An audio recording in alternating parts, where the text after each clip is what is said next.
Hello, everybody. Welcome into Sports by GSMC Podcast Network. I am your host, Jeremy Lapidus. Today, we have a big show for you. The March Madness bracket, what we've all been waiting for, has been revealed. Selection Sunday was yesterday.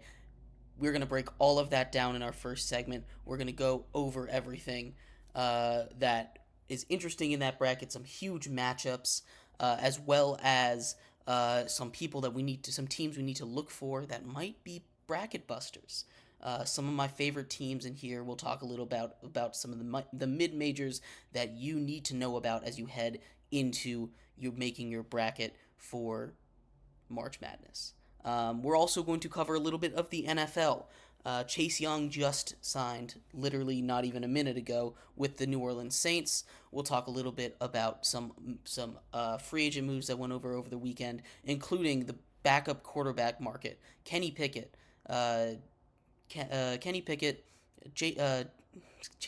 Justin Fields, both traded. Backup quarterback market is exploding. We'll talk a little bit about that, as well as the Vikings. I want to talk about their offseason. It's been really intriguing to me with how it's all played out and what they might do in the draft. So we'll break that down a little bit.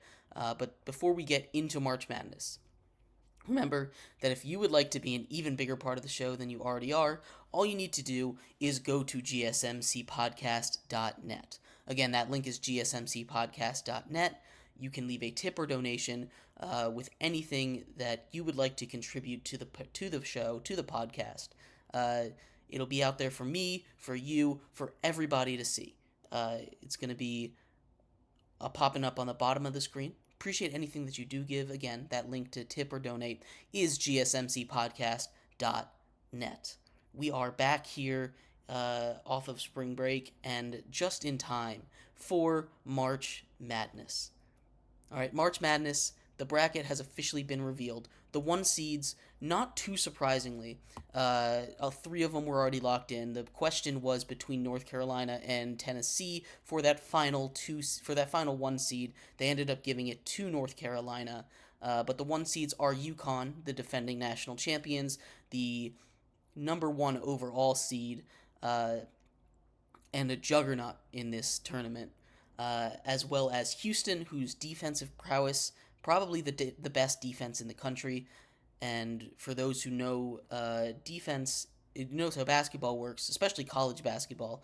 If you have an elite defense, you can compete with anybody.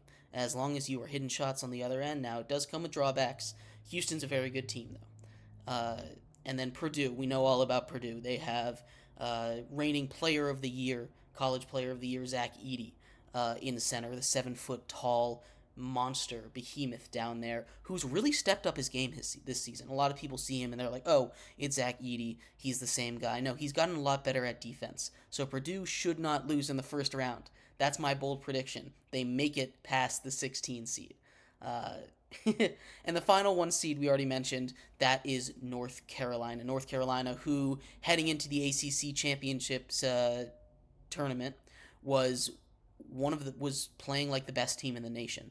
They ran into a way too hot NC State team, an NC State team that on their way through North Carolina knocked off Duke, knocked off Virginia to win the ACC, all teams that made the NCAA tournament, Virginia as a play-in team.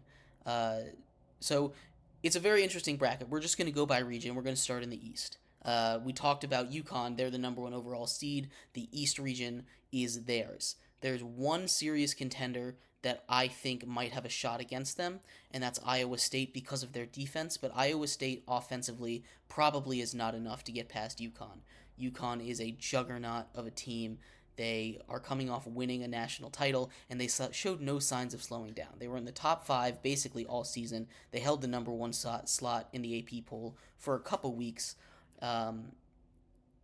But this bottom of the bracket here, when we're talking about Iowa State, Washington State, and Drake, that's my favorite game in this year, in this region, the Washington State Drake game, because you look at two teams. I think that's the biggest toss up. You might look at me and say there's a couple big toss ups here. That one down there, the defense you'll hear this from me as we start to break down brackets. What I look for when I make my bracket, personally, is defense is so important because you can have a cold shooting night. Any team, especially in a tournament where you have to win 6 in a row, you're going to have a cold shooting night in there one time. You're not going to be able to hit it at peak efficiency because you're tired, because the rim is just 2 feet wide, or for whatever reason.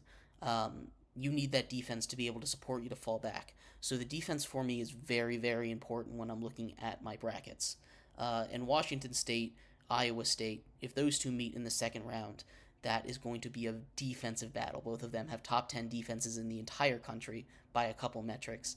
And I'm very excited for that if that does happen. Drake is not a team to be slept on, though. Drake coming out of the Mountain West, Arch Madness, as they call it. They beat Indiana State, the kind of favorite team there, the Sycamores. People were really rallying behind them. They just missed the bracket. I think they were the first team out, actually. But Drake beat them in a very competitive conference. They earn a 10 seed. That is a game to watch out for. In this same region, word was not coming to my brain. In this same region, you have FAU and Northwestern.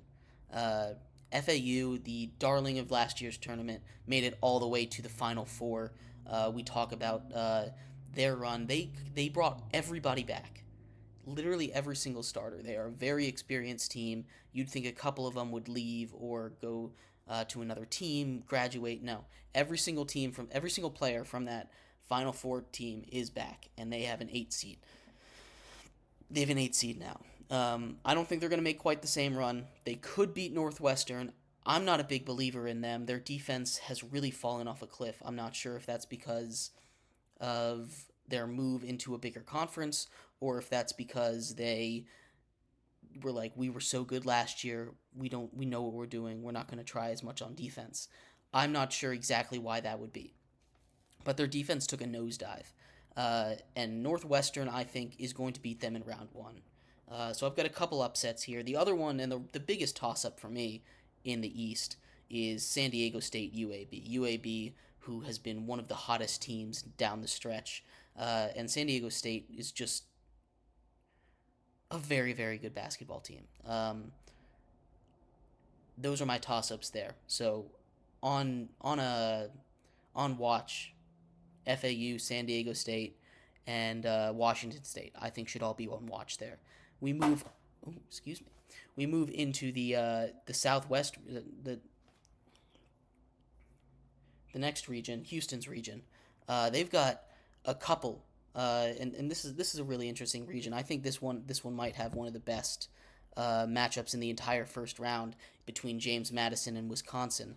And I'm going to try not to let my bias get in the way here, because I do attend James Madison University, so I want to put that out there before we get into the breakdown of that team, because I think it's a very good team, and I don't want to sit here and not have that little background information for you. That I'm gonna try not to be biased, but it's gonna show up in there a little bit.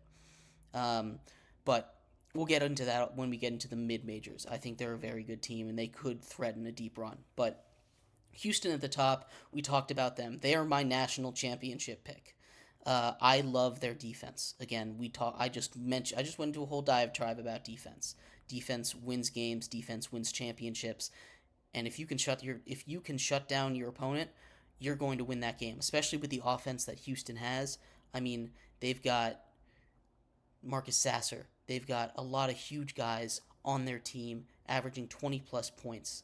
It's tough to stop that team, especially when they're making shots and their defense is on, and their defense is always on. So Houston is my pick for the national champion.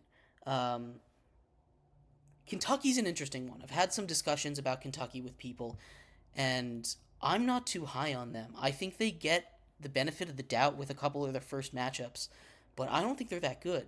I think them playing Oakland there, I think they'll win that first game. But depending on who they play in the second round, they might not make it out of the round of 32. I think if they get Texas Tech is a good enough team that they can shut down a Kentucky team that's been kind of inconsistent. Um, NC State, on the other hand, I know they just went on this miracle run. They were the 10 seed in the ACC tournament. They go in this run and win it all. Buzzer beaters, all that jazz, everything that you want in a Cinderella story.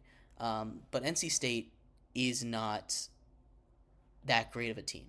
They're a good team, don't get me wrong, but there's a reason they were the 10 seed in the ACC, right?